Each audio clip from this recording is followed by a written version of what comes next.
எல்லாருக்கும் வணக்கம். நான் Hima Subramanian. Welcome to home cooking Tamil. பொதுவாக பிரியாணினாலே நம்ம எல்லாருக்குமே ரொம்ப பிடிக்கும். பிரியாணிலேயே நிறைய வெரைட்டிஸ் இருக்குது, எல்லாருமே டிஃப்ரெண்ட்டாக செய்வாங்க. இன்றைக்கி நம்ம பார்க்க போகிறது ரொம்ப பாப்புலரான தொன்னை பிரியாணி. அதோடு சேர்த்து நல்ல ஒரு சூப்பரான ஸ்டார்டர் ரெசிபி சிக்கன் 65. இது ரெண்டுமே எப்படி செய்யறதுன்னு பார்க்கலாம்.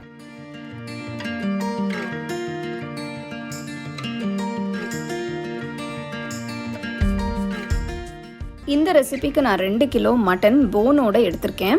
மட்டன் நல்லா ஃப்ரெஷ்ஷாக இருக்கிற மாதிரி பார்த்துக்கோங்க. இப்போ மட்டனில் மசாலா தடவி ஊற வச்சுக்கலாம். அதுக்கு 2 டீஸ்பூன் உப்பு போடுங்க, 1 டீஸ்பூன் மஞ்சள் தூள், 4 டீஸ்பூன் மிளகாய் தூள், 1 டேபிள் ஸ்பூன் இஞ்சி பூண்டு பேஸ்ட், அப்புறம் 2 டேபிள் ஸ்பூன் நல்ல ஃப்ரெஷ்ஷான தயிர் ஊற்றுங்க. எல்லாம் சேர்த்து நல்லா மிக்ஸ் பண்ணுங்க. மசாலா நல்லா கோட் ஆகிற மாதிரி மிக்ஸ் பண்ணணும். இந்த மாதிரி மசாலா தடவி ஊற வைக்கும் போது நல்ல ஒரு ஃப்ளேவர் கிடைக்கும். சிக்கன் பிரியாணிக்கும் நீங்கள் இதே ஸ்டெப்ஸை ஃபாலோ பண்ணி ஊற வச்சுக்கலாம். மசாலா நல்லா தடவியாச்சு. நெக்ஸ்ட் இதை 1 மணி நேரம் ஊற விடுங்க. மட்டன் ஊறிட்டு இருக்கிற டைமில் நம்ம மற்ற மசாலாஸை ரெடி பண்ணிக்கலாம். ஃபர்ஸ்ட் நான் வெங்காயம் மசாலா பேஸ்ட் அரைக்க போகிறேன். அதுக்கு கடாயில் 2 டீஸ்பூன் நல்லெண்ணெய் ஊற்றுங்க. நீங்கள் சன்ஃப்ளவர் ஆயில் இல்லைனா வேறு ஏதாவது வெஜிடபிள் ஆயில் கூட யூஸ் பண்ணிக்கலாம். இப்போது இதில் 2-3 துண்டு பட்டை, கொஞ்சம் ஏலக்காய், கொஞ்சம் கிராம்பு, அப்புறம் 1 டீஸ்பூன் மிளகு சேர்த்து வதக்குங்க. பட்டை நான் மெலிசான வெரைட்டி எடுத்திருக்கேன். உங்ககிட்ட திக்கான பட்டை வெரைட்டி இருந்தால் நீங்கள் 2 துண்டு மட்டும் சேர்த்துக்கோங்க. அடுத்து 5 வெங்காயம் மெலிசா நறுக்கினது சேர்த்து வதக்குங்க.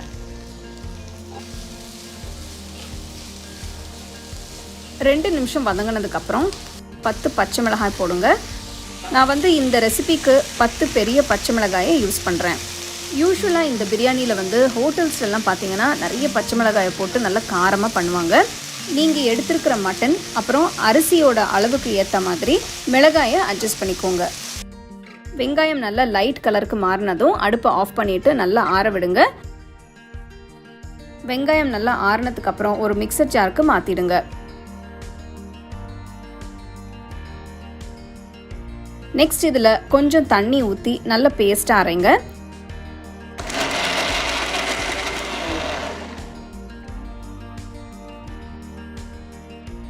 இப்போ இதை ஒரு பவுலுக்கு மாற்றி தனியாக எடுத்து வச்சிருங்க. இந்த வெங்காயம் பச்சை மிளகாய் மசாலாவோட வாசனை ரொம்ப சூப்பராக இருக்கு. அடுத்து புதினா, கொத்தமல்லி, வெந்தயக்கீரை பேஸ்ட் பண்ணுறதுக்கு கடாயில் 1 டீஸ்பூன் நல்லெண்ணெய் ஊற்றுங்க. இதில் 1 பவுல் ஃப்ரெஷ்ஷான புதினா போடுங்க. அடுத்து 1 பவுல் நறுக்கின கொத்தமல்லியை போட்டு நெக்ஸ்ட் 1 கையளவு வெந்தயக்கீரை போடுறேன். வெந்தயக்கீரை பிரியாணிக்கு ஒரு நல்ல ஃப்ளேவர் கொடுக்கும். வெந்தயக்கீரையை ரொம்ப அதிகமாக சேர்க்கக்கூடாது, கொஞ்சமாக சேர்த்துக்கோங்க. எல்லாம் சேர்த்து ஒரு 2-3 நிமிஷத்துக்கு நல்லா வதங்கி வர வரைக்கும் வதக்கிக்கோங்க. அடுப்பை ஆஃப் பண்ணிவிட்டு நல்லா ஆற விடுங்க. புதினா, கொத்தமல்லி, வெந்தயக்கீரையெல்லாம் நல்லா ஆறிடுச்சு. இப்போ இதை ஒரு மிக்சர் ஜாருக்கு மாற்றிடுங்க. மாற்றிட்டு கொஞ்சமாக தண்ணி ஊற்றி நல்லா பேஸ்ட்டாக அரைங்க.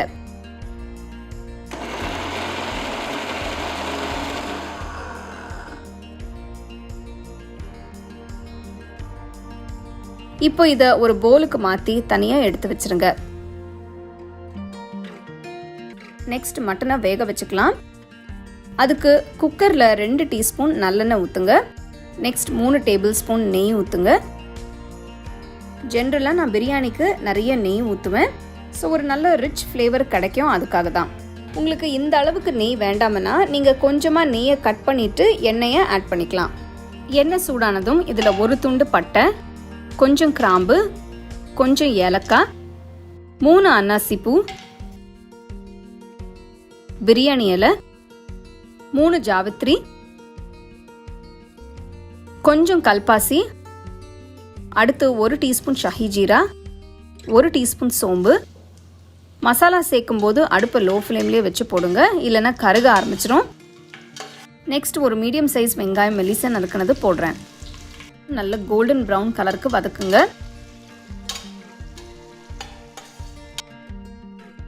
வெங்காயம் கோல்டன் கலருக்கு மாறினதும் 1 டீஸ்பூன் இஞ்சி பேஸ்ட் போடுங்க. பூண்டு பேஸ்ட் கொஞ்சம் அதிகமாக போட போகிறோம். இதுக்கு 3 டீஸ்பூன் பூண்டு பேஸ்ட் சேர்க்குறேன்.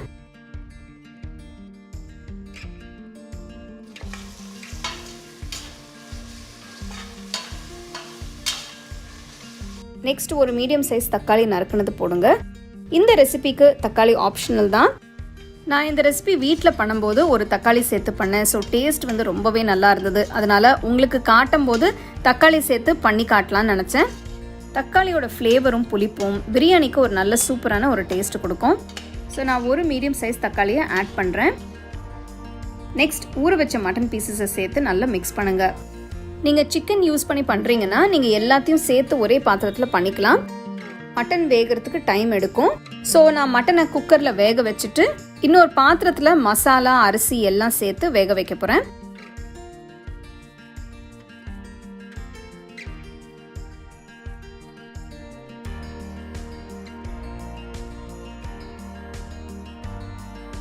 பார்த்தீங்கன்னா மட்டன்ல இருந்து தண்ணி எல்லாம் வர ஆரம்பிச்சிருச்சு. அடுத்து இதில் அரைச்ச வெங்காயம் பச்சை மிளகாய் பேஸ்ட்டை ஆட் பண்ணுங்க. மட்டனோட நல்லா சேர்த்து மிக்ஸ் பண்ணுங்க.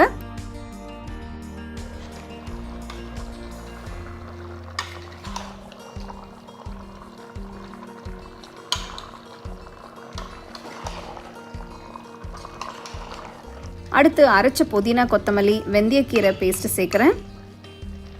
நல்லா மிக்ஸ் பண்ணுங்க.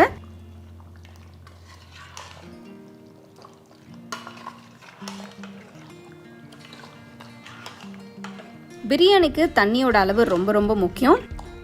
இந்த ரெசிபிக்கு நான் 1 கிலோ அரிசி எடுத்து 250 ml கப்பில் அளந்து எடுத்திருக்கேன். 250 ml கப்பில் 4.25 கப் இருந்தது. இதுக்கு நான் 5.5 கப் தண்ணி ஊற்றுறேன். நீங்கள் அரைச்ச மசாலா எதையும் வேஸ்ட் பண்ணாமல் மிக்சர் ஜாரில் தண்ணி ஊற்றி அந்த தண்ணியை கூட நீங்கள் குக்கரில் சேர்த்துக்கலாம். நான் டோட்டலாக 5.5 கப் தண்ணி ஊற்றிருக்கேன் 1 கிலோ அரிசிக்கு. இந்த ஸ்டேஜில் டேஸ்ட் பார்த்துட்டு உப்பு ஆட் பண்ணிக்கோங்க. நான் 2 டீஸ்பூன் உப்பு சேர்க்கிறேன். உங்கள் டேஸ்ட்க்கு ஏற்ற மாதிரி உப்பு அட்ஜஸ்ட் பண்ணிக்கோங்க.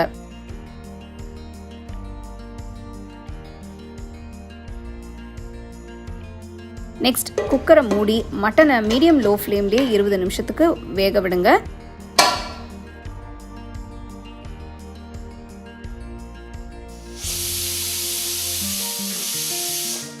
இந்த பிரியாணியோட ஸ்பெஷாலிட்டி இந்த அரிசியில் தாங்க இருக்குது. இந்த பிரியாணி வந்து ஜீரக சம்பா அரிசியில் பண்ணுவாங்க. நீங்களும் இந்த ரெசிபி பண்ணும்போது கண்டிப்பாக ஜீரக சம்பா அரிசியிலே பண்ணுங்கள். நான் 1 கிலோ அரிசி எடுத்துகிட்டு 250 ml கப்பில் அளந்து எடுத்திருக்கேன். இது வந்து 4.25 கப் இருந்தது. அரிசியை 2-3 வாட்டி நல்லா கழுவி தேவையான அளவு தண்ணியை ஊற்றி 20 நிமிஷம் ஊற விடுங்க. இப்போ குக்கரை திறந்து பார்க்கலாம். பாருங்க, நல்ல சூப்பராக ஒரு க்ரீன் கலரில் இருக்குது. மட்டனும் நல்லா வெந்திருக்கு.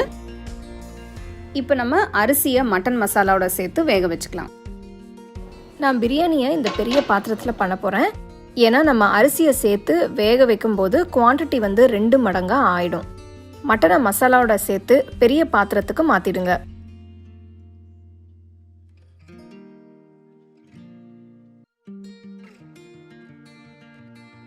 நெக்ஸ்ட் ஊற வச்ச அரிசியை ஆட் பண்ணிக்கலாம். அரிசியை ஊற வச்சு 20 நிமிஷம் ஆயிடுச்சு. இது வந்து நம்ம மீடியம் லோ ஃப்ளேமில் வச்சு வேக வைக்க போகிறோம். மெதுவாக மட்டனும் அரிசியும் சேர்த்து மிக்ஸ் பண்ணுங்க. பாத்திரத்தை க்ளோஸ் பண்ணுறதுக்கு முன்னாடி உப்பு செக் பண்ணி பார்த்துக்கோங்க. நான் கொஞ்சமாக உப்பு ஆட் பண்ணுறேன் ஃப்ளேவர்ஸ் பேலன்ஸ் பண்ணுறதுக்கு. பாத்திரத்தை மூடி வச்சு 25 நிமிஷத்துக்கு மீடியம் ஃப்ளேம்லேயே வேக விடுங்க. 10 நிமிஷத்துக்கு அப்புறம் ஓப்பன் பண்ணி அரிசி மசாலாவோட சேர்த்து மெதுவாக மிக்ஸ் பண்ணுங்க. அப்போ எல்லாம் ஈவனாக மிக்ஸ் ஆயிருக்கும். 25 நிமிஷத்துக்கு அப்புறம் பார்த்தீங்கன்னா அரிசி நல்லா பர்ஃபெக்டாக வெந்து எல்லா தண்ணியும் வற்றி வந்திருக்கு. ஒரு 10 நிமிஷத்துக்கு அப்படியே மூடி வச்சு அப்புறம் சர்வ் பண்ணுங்க. நல்ல அருமையான மட்டன் தொன்னை பிரியாணி ரெடி ஆயிடுச்சு. இது நான் சூடாக தொன்னையில் வச்சு கொஞ்சம் சிக்கன் சால்னா, ரைத்தா, முட்டையோட சர்வ் பண்ண போகிறேன்.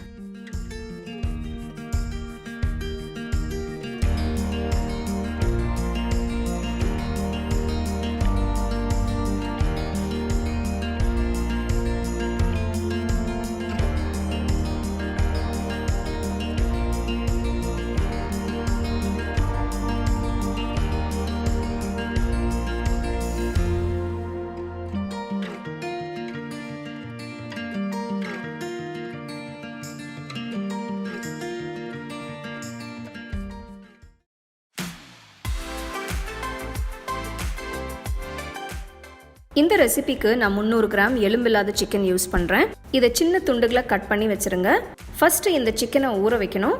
இதுக்கு 2 டீஸ்பூன் இஞ்சி பூண்டு விழுது, 1/4 டீஸ்பூன் மஞ்சத்தூள், 2 டீஸ்பூன் உப்பு, 1 டேபிள் ஸ்பூன் மிளகாய்த்தூள், 1 டீஸ்பூன் தனியாத்தூள், 1 டீஸ்பூன் ஜீரகத்தூள், 1/2 டீஸ்பூன் மிளகுத்தூள், 1/2 டீஸ்பூன் கரம் மசாலா தூள் போடுங்க. ஒரு முட்டையை உடைச்சு நல்லா பீட் பண்ணி வச்சுருங்க. சிக்கன் துண்டுகளோட எல்லா மசாலாவையும் நல்லா மிக்ஸ் பண்ணுங்க. சிக்கன் பீசஸ் நல்லா கோட் ஆகணும். இப்போ இதில் அடித்த முட்டையை ஊற்றி மிக்ஸ் பண்ணுங்க. கடைசியாக இதில் 1 டேபிள் ஸ்பூன் அரிசி மாவு, 2 டேபிள் ஸ்பூன் சோள மாவு, ஒரு சிட்டிகை ஃபுட் கலர் போடுறேன். உங்களுக்கு விருப்பம்னா ஃபுட் கலரிங் போடலாம், இல்லைன்னா வேண்டாம். எல்லாத்தையும் சிக்கனோட நல்லா மிக்ஸ் பண்ணுங்கள். குறைஞ்சதும் 30 நிமிஷத்துலேருந்து 1 மணி நேரம் வரைக்கும் இதை ஊற வைக்கணும். அடுத்து சிக்கனை பொரிக்கலாம். இதுக்கு ஒரு கடாயில் தேவையான அளவு எண்ணெயை ஊற்றுங்க. எண்ணெய் சூடானதும் அடுப்பு மீடியம் ஃப்ளேமுக்கு மாற்றி இதில் சிக்கன் பீசஸை போடுங்க. இதுக்கு முன்னாடி நீங்கள் டீப் ஃப்ரை ரொம்ப செய்யலைன்னா நீங்கள் சிக்கன் பீசஸை எண்ணெயில் போடும்போது ரொம்ப பொறுமையாக கவனமாக போடுங்க. சிக்கன் நல்ல பொன்னிறமாகிற வரைக்கும் பொரிக்கணும். சிக்கன் பொரிச்சாச்சு. சிக்கன் 65 ரெடியாக இருக்குது. நான் இன்னும் கொஞ்சம் எக்ஸ்ட்ரா ஃப்ளேவருக்காக சில பொருட்களை தாளித்து இதோட சேர்க்க போகிறேன். ஒரு பேனில் கொஞ்சம் எண்ணெய் ஊற்றி 1 டீஸ்பூன் நறுக்கின பூண்டு, நீளமான நறுக்கின இஞ்சி கொஞ்சம், 4 பச்சை மிளகாய் கீர்னது, கொஞ்சம் கருவேப்பிலை போடுங்க. லைட்டாக டாஸ் பண்ணுங்கள்.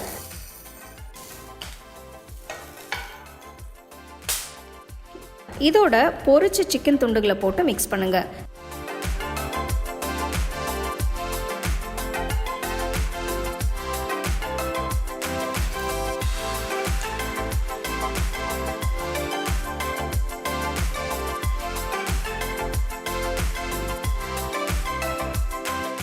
Chicken 65 ready. சூடாக சர்வ் பண்ணுங்க.